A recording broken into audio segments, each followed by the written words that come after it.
footfall's been crazy. My throat's probably quite hoarse by now because I've been talking all day long. You've got a lot of vendors, so a lot of potential interesting solutions that you could fit into your organization. There's only so much you can do remotely now. It's good to get face to face, it's good to collaborate with other vendors in the space as well.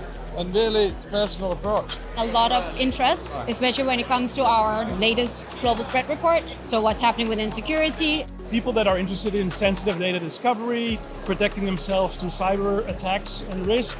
A lot of the contacts that I've been trying to contact at home have actually been here. And I'm meeting a lot of people that I've been trying to contact for quite a while. It's about best practice, it's about getting new ideas, and it's about learning from each other. When you come to these events, you can expand that thought leadership, expand different ways of thinking and different approaches to security. It's really important. I think it's brilliant.